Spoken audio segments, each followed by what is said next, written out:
2022 අප්‍රේල් මාසේ කඩේ පැත්තේ එහෙම ගියාද? ටවුන් එකේ ගියා නම් මේ දවස්වල ටිකක් අමුතුම විදිහේ පොලිමක් දැක ගන්න පුළුවන්. මොනවද මේ මිනිස්සු කරේ තියාගෙන ඉනේ ගහගෙන අතින් කටින් එල්ලගෙන යන්නේ? කිට්ටු කරලා බලමුකෝ. මේ ගෑස් ටැංකිනේ. මොකද මේ ගෑස් හිඟයක්. මේ මිනිස්සු ගොඩාක් මේ දවස්වල ඒ කිව්වේ 2022 අප්‍රේල් මාසේ අලුත් අවුරුද්දට ගොඩක් කිට්ටුව පොලිමේ ඉඳලා හරි ගෑස් එකක් ගන්න හිතාගෙන තමයි මේ ඇවිල්ලා තියෙන්නේ. මේව නම් ඉතින් එසේ මෙසේ පොලින් නෙවෙයි, ගොඩාක් දිග පොලිමක්. ඒ හින්දා මෙන්න මේ විදිහේ පොලිමක් දැකපු ඕන කෙනෙකුට හිතෙනවා මෙතන වෙන දේවල් චිත්‍රයට නගන්න ඕන කියලා. ඔන්න ඉතින් රසින්දු සංදීපත් පාරේ යනකොට දැක්කා ලොකුම ලොකු ගෑස් පොලිමක්. ඒ හින්දා පොලිමේ ඉඳලා හරි ගෑස් එකක් ගන්න ඕනේ කියලා හිතාගෙන කිට්ටුණයි කියමුකෝ. ඉතින් මෙන්න මේ වෙලාවේ මෙතන තිබුණු අමුතුම සිද්ධි ටිකක් දැකලා චිත්‍රයක් අඳින්න හිතුණා. සමහර මාධ්‍යවේදීන් ඇවිල්ලා පොලිමේ ඉන්න මිනිස්සුන්ගෙන් එක එක දේවල් අහනව නේද? සමහරු ෆොටෝ ගන්නවා, සමහරු බොරදියේ මාළුත් බානවා නේද? ඉතින් ගෑස් වැඩි මිලටත් විකිනෙන්න ඉඩ තියෙනවා. සමහරු නම් කියන්නේ ඉතින් වැඩි මිලට හරි ගෑස් එකක් ගන්න තියෙනම් කොච්චර එකක්ද කියලා. ඉතින් මේ චිත්‍රේ ගොඩක් වෙලාවට ඔයගොල්ලෝ අවුරුදු කීපයක් පස්සේ බලනවා නම් මතක් වේවි මෙන්න මේ වගේ කාලෙකුත් අපිට තිබුණා කියලා. එහෙමනම් ඉතින් ඔන්න මේ වගේ ජනාකීර්ණ ප්‍රදේශයක මිනිසුන් බහුලව ඉන්න අවස්ථාවක් චිත්‍රයට නගන්නේ කොහොමද කියලා තමයි අද අපි ඔයගොල්ලොත් එක්ක කතා කරන්නේ. ඉතින් ඕගොල්ලොන්ටත් පුළුවන් මෙන්න මේ විදියට ලස්සන චිත්‍රයක් අඳින්න. කලබලකාරී ගතිය, මිනිස්සුන්ගේ තියෙන මහන්සිය, කෝපය, උද්වේගකර අවස්ථා මෙතෙන්දි ගොඩක් හොඳට කැපිලා පේන විදියට දැක ගන්න පුළුවන්. ඉතින් මේක ජනාකීර්ණ අවස්ථාවක් චිත්‍රයට නගන්න හුරු වෙන්න පුළුවන් හොඳම අවස්ථාවක් ඕගොල්ලොන්ට.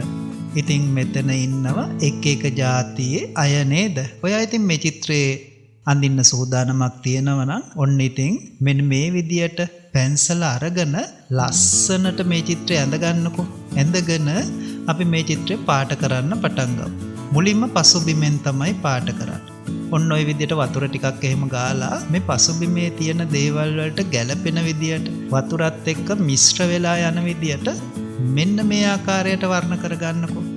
ඉතින් නිල්, කහ, රතු එකට එකතු වෙලා අමුතුම විදියට ප්‍රභේදනය වෙන විදියට මෙන්න මේ වාගේ වර්ණ කාණ්ඩ ඔයාගේ චිත්‍රයට ස්ථාපනය කරන්න ඕන.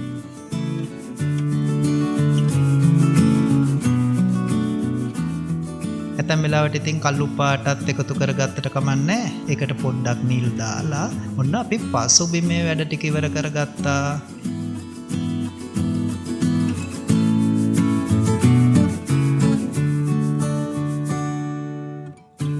ඉතින් ඔන්න අපි මේ පෙරබිමේ මේ මිනිසුන්ගේ අතර තියෙන දේවලුත් මේ විදියට පාට කරගත්තා. එතකොට අපිට මේ මානව රූප ටිකයි ගෑස් ටැංකි ටිකයි විතරයි ඉතුරු වෙන්නේ. අනිත් ඔක්කොම අපි මෙන්න මේ විදියට වතුරත් එක්ක මිශ්‍ර වෙලා යන විදියට තමයි චිත්‍රයට නගන්නේ. බලන්නකෝ රසින්දු මේ චිත්‍රය නිර්මාණය කරන විදිය. රසින්දු ඉතින් ඔයාලට අලුත් කෙනෙක් නෙවෙයි. අපේ channel එකත් එක්ක ඉන්න අය දන්නවා රසින්දු කොච්චර දක්ෂද කියලා. එහෙමනම් ඉතින් අපි යාට සුබ පැතුම් එකතු කරමු නේද? ලංකාවට දක්ෂ ශිල්පියෙක් වෙන්න කියලා අපි ප්‍රාර්ථනා කරමු. ඔන්න දැන් අපි මිනිස් රූප පාට කරන්න හදන්නේ. අපේ පසුබිම සහ මේ අතරවල් ටික දැන් හොඳින් වේලීගෙන යන්නේ. ඔන්න දැන් මේ මිනිස් රූප වලට අදාළ වර්ණ මෙන්න මේ ආකාරයට දුඹුරු පාටේ ප්‍රභේද හැම ටිකක් එකතු කරගෙන පියවරෙන් පියවර වර්ණ තවර ගමු. ඉතින් මේ මූණු එහෙම පාට කරනකොට ගොඩක් පරිස්සමට තමයි මේ වැඩේ කරන්න ඕන. ඉතින් වතුරත් එක්කම තමයි මේ ගනුදෙනුව සිද්ධ වෙන්නේ. එක සැරේටම තද වර්ණ ආලේප කරන්නේ නැහැ. බොහොම සංයමයකින් ටිකෙන් ටික තද වර්ණ වලට ගෙනියන්න පුළුවන් විදියට ලා වර්ණ වලින් පටන් ගමු.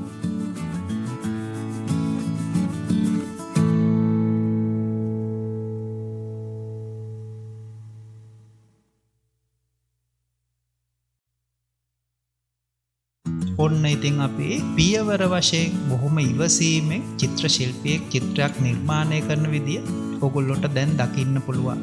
මේ හැම වෙලාවෙදිම ඔගොල්ලොන්ට පේන්නේ මේ මිනිස්සුන්ගේ අත, පය, මුහුණු වගේ එළියට ආවරණය වෙච්ච දේවල් බොහොම හොඳින් වර්ණ කරන විදිය. මෙතන ඉන්නේ මිනිස්සු ටිකක් කලබලකාරී. ඒ හින්දා අපි මේ මිනිස් රූප වලටම ගැළපෙන ස්වරූපයකට තමයි චිත්‍රය නිර්මාණය කරන්නේ. කලබලෙත් තියෙන්න ඕන. එතකොට මේ චිත්‍රවලත් අපි සමාප්තිය සිද්ධ කරන්නේ මේ අවස්ථාවට ගැළපෙන විදියට. ටිකක් කලබලකාරී රේඛා හැඩතල මේකට එකතු කරලා තියෙනවා. වර්ණත් තවරන්නේ ඒ විදියටමයි. ඔන්න දැන් අපි මිනිස් රූපවල ඇඟ වර්ණ කරන්න පටන් අරන් තියෙන්නේ. දැන් මේ වෙනකොට ඔයගොල්ලන්ට මෙන්න මේ විදියට වර්ණ ලස්සනට වතුරත් එක්ක මිශ්‍ර කරලා එළිය අඳුර පිළිබඳ අදහසක් හිතේ තියාගෙන මේ ආකාරයට වර්ණ තැවරීම සිද්ධ කරන්න ඕන. ඉතින් මුලින්ම මාධ්‍යවේදීන් තමයි අපි පාට කරන්නේ නේද? ඔව් මාධ්‍යවේදීන් ඉතින් ප්‍රධාන කාර්යයක් මේ වගේ තැනක ඉෂ්ට සිද්ධ කරනවා. දැන් අපි මේ විදියට හැම චිත්‍රෙම වර්ණ තවර ගන්න ඕන පියවර වශයෙන්. එහෙම තවර ගත්තයින් පස්සේ අපිට ආපු චිත්‍රෙට අපි දැන් අර මුලින් යොදපු මුහුණු අත්පාවල තියෙන වර්ණය යටට ගිලිලා ගිහිල්ලා හොඳ මතු පිටක් අපිට හැදිලා තියෙනවා. අපිට තව සැරයක් වර්ණ තවරන්න හොඳ පෘෂ්ඨයක් ඉතුරු වෙලා තියෙනව නේද? එහෙමනම් ඔන්න අපි ලස්සනට ආපහු එළිය අඳුර පිළිබඳ හොඳ අවබෝධයකින් අපි ඉන්නේ කියලා පෙන්වන්න පුළුවන් විදියට මෙන්න මේ වගේ පියවර වශයෙන් වර්ණ තැවරීම නැවත සිද්ධ කරනවා.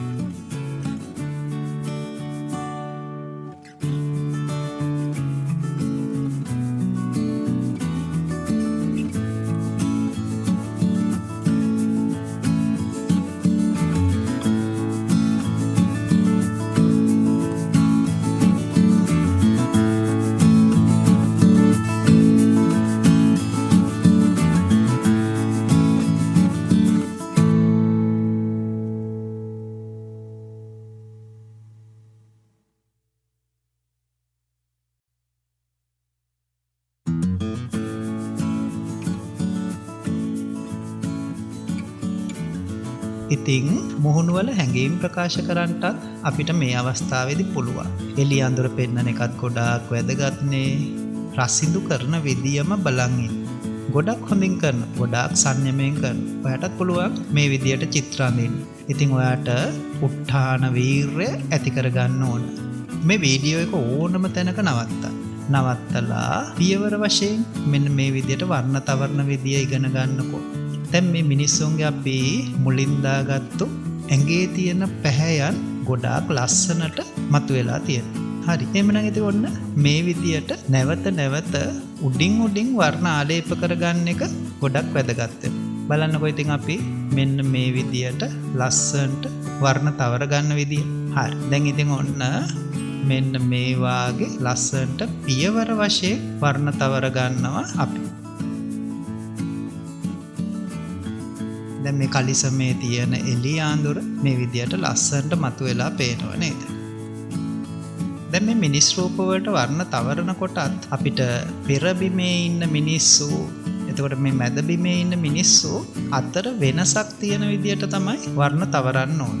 ඒවට අපි කියන්නේ වර්ණ පර්යාවලෝකන සිද්ධාන්ත රකිමින් තමයි වර්ණ තවරන්නේ. ඉතින් මේ චිත්‍රයේදී පෙරබිමේ ඉන්න සමහර මිනිස් රූප රාමුවට පහළින් නිර්මාණය කරන්න උත්සාහ කරලා තියෙනවා.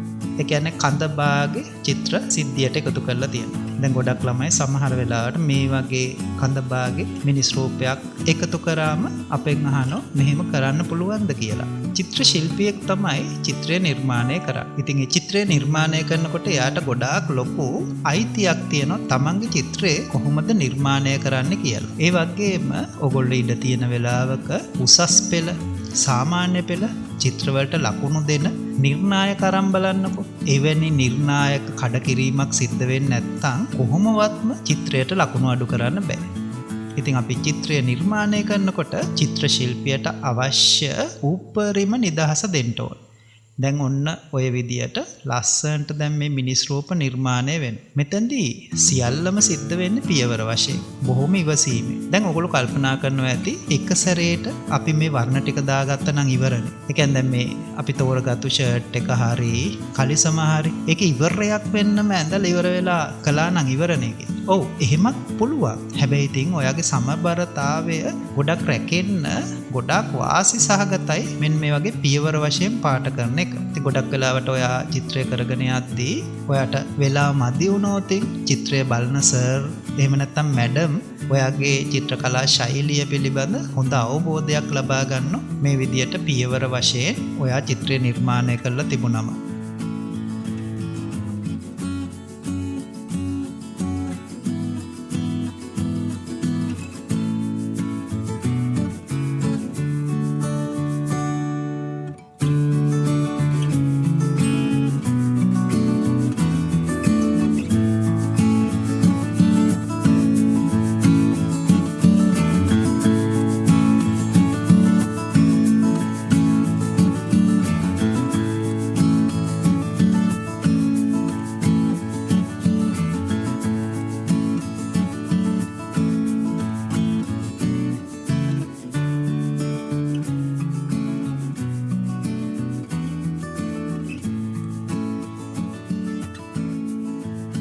ඒ වගේම චිත්‍රයේ සමස්ත නිමාව පිළිබඳව ඔයාට ගොඩක් ලොකු අදහසක් එනවා මෙන්න මේ වගේ චිත්‍රය නිර්මාණය කරනකොට.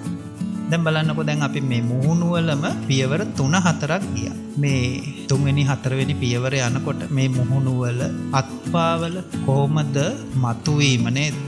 එන්නෙන්න ඒවයි තියෙන ගොඩක් ලස්සන වටකුරුභාවය හැඟීම් ප්‍රකාශනය වගේ දේවල් අපිට ඉතාම නිර්වුල්ව මතු කරගන්න පුළුවන්.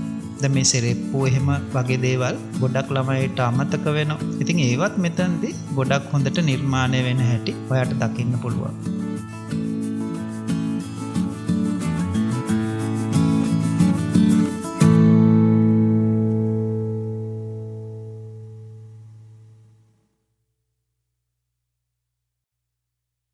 ඉතින් මේ කාලේ මිනිස්සු මේ මූණේ මාස්ක් දාලා තියෙනවනේ. ඉතින් ඔයා මේ චිත්‍රේ ගොඩාක් පහුවෙලා බලනව නම් ඔයගොල්ලොන්ගේ මූණේ මාස්ක් එකක් තියෙන විදියක් නැහැ. මේ කාලේ මිනිස්සු ඉන්නේ විශ්වීය අර්බුදයක. ඒ කියන්නේ කොරෝනා කියන වසංගතෙත් එක්ක. ඒ හින්දා එකෙන් ආරක්ෂා වෙන්න දාපු මාස්ක් තමයි මේ තියෙන්නේ. ඉතින් සමහරුන් එක හොඳට පැලඳලා ඉන්නෝනේ. සමහරුන්ට නම් ඉතින් මාස්ක් එක කැලේ. ගෑස් එක තමයි ගොඩක් වැදගත් වෙන්නේ. මොකද මේ ගෑස් එකක් මොන තරම් මිල දීලා ගත්තා. ඒකට එයාගේ දවසක් එකමාරක් දෙකක් විනාශ වෙනවා කියන්නේ එයාට කීයක් හරි හොයාගන්න තියෙන වෙලාවක්. ඒ වගේම ඒ වෙලාවේ එයාට ඵලදායි වැඩක් කරන්න පුළුවන් වෙලාවක්. ඉතින් මේ වගේ පාරේ රස්තියාදු වෙන්න සිද්ධ වෙච්ච එක කාලීන වශයෙන් එච්චර හොඳ නැහැ. ඒ හින්දා මිනිස්සුන්ගේ සතුට අඩු වෙලා තියෙනවා. ඒ හින්දා තමයි මේ වගේ මූණු වල ඉරියව් නිර්මාණය කරන්න උත්සාහ කරලා තියෙනවා. හැබැයි ඉතින් මෙන්න ගොඩනැගිලි දැන් නිර්මාණය කරන්නට උත්සාහ කරනවා පසුබිමේ තියෙන.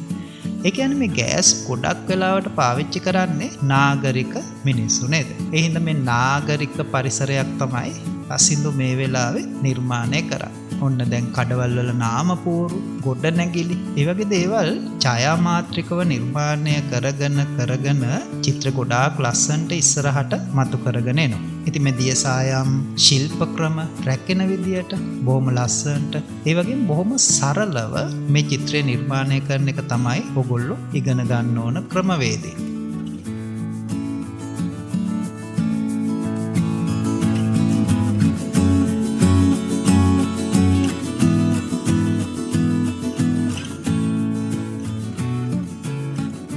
ඉතින් දැන් මේ ඈත ඉන්න මිනිස්සු ඡායාමාත්‍රිකව වර්ණ කරන්න පටන් ගත්තා. මේ වෙලාවේ ඒගොල්ලොන්ගේ මූණු, කට, නාසා වාගේ දේවල් පෙන්වන්න ඕනේ නැහැ. ඒගොල්ලෝ ඉන්නවා කියලා තමයි පෙන්වන්න ඕනේ.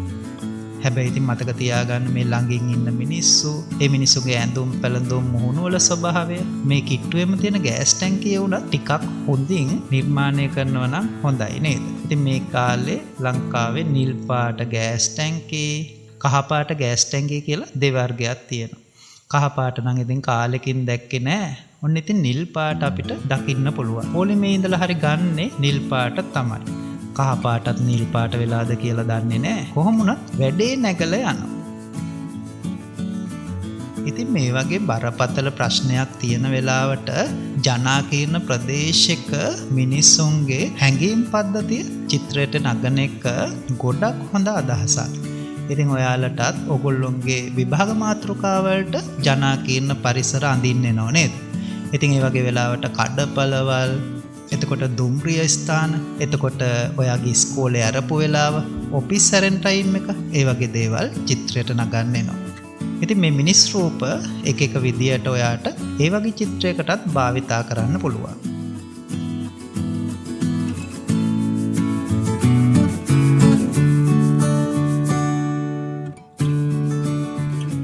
දැන් ඔන්න 3-wheeler රථයත් අපි මෙන්න මේ විදියට චිත්‍රයට එකතු කරගන්නවා. බලන්නකො මේ වර්ණ මිශ්‍ර වෙලා යන විදිය.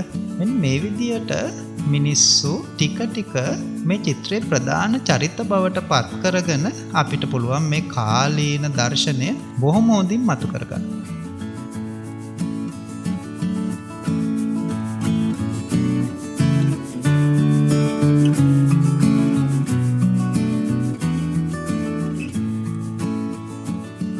දැන් බලන්නකෝ, දැන් මේගොල්ලොන්ගේ ඔළුව එහෙමත් අපිට විස්තරාත්මකව පාට කරන්න පුළුවන්. සමහර වෙලාවට ළමයි ඔළු පාට කරන්න ගත්තම තද කළු පාට ආලේප කරනවා.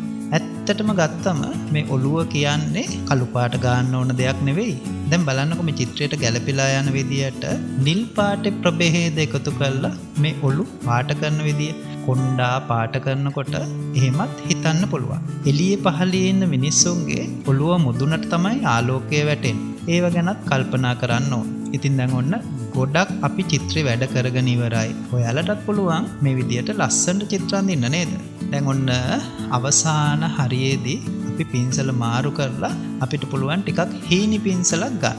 ඉතින් මේ පින්සලෙනොත් අපි පොඩි සියුම් වැඩ ටිකක් කරලා අපේ චිත්‍රේ තව මතු කරගන්න ඕන. මෙතනදී ඉතින් ඔය පොඩි තැන්, මේ ඔළු, එතකොට මේ ඇහි බැම්, මූණු වල ලක්ෂණ, අතපය වල තියෙන පුංචි ලක්ෂණ, තද අඳුරු තැන් එහෙම මතක ඇතුව අපි ටික චිත්‍රයට එකතු කරගන්න ඕන. දැන් ඔයාගේ චිත්‍රයේ හැඟීම්, එතකොට මේ ක්‍රියාශීලී බව බොහොම ලස්සනට නිර්මාණය වෙලා එනවා නේද?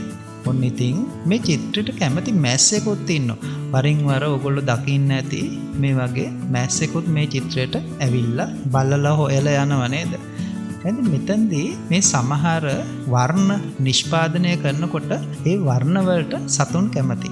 ඒ කියන්නේ ඒවා කන්න, ඒවායේ තියෙන රස බලන්න ඒගොල්ලෝ මේවට එන. ඒත් ඔයාටත් මේ වගේ ප්‍රශ්න එන්න පුළුවන්. ඔයා සමහර වෙලාවට චිත්‍රය ඇඳලා පින්සල හොදන්න නැතුව කම්මැලිකමට තියලා තිබුණොත් පහුවදා බලනකොට පින්සලේ කෙඳි ටිකක් කන සතුන් ඔයගොල්ලන්ට හමු වෙනවා.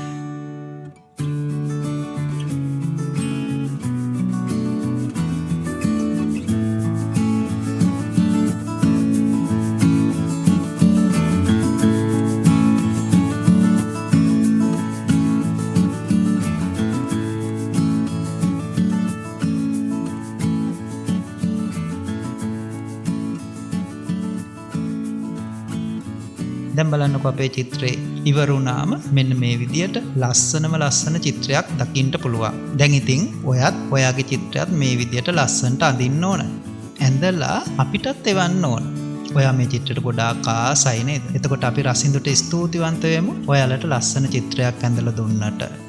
ඔයාලා channel එක subscribe කරේ නැත්නම් ඉක්මනටම subscribe කරන්නකෝ. එතන තියෙන bell icon එකත් click කරලා ඔයා මේ චිත්‍රයට like එකක් දාලා ඔයාගේ අදහස comments කරලා තියන්න. එතකොට ඔයාගේ හොඳම යාළුවන්ට බලන්න මේ චිත්‍රය share කරන්න. ගොඩක් අයට ගොඩක් දේවල් ඉගෙන ගන්න ඔයගොල්ලෝ චිත්‍රයක් share කිරීමම වැදගත් වෙනවා. ඔයගොල්ලෝ දන්නවනේ. ඉතින් ඒගොල්ලොන්ට ඉගෙන ගන්න මේ කාලෙදි කරන උදව්ව ගොඩාක් ලොකු උදව්වක් වෙයි.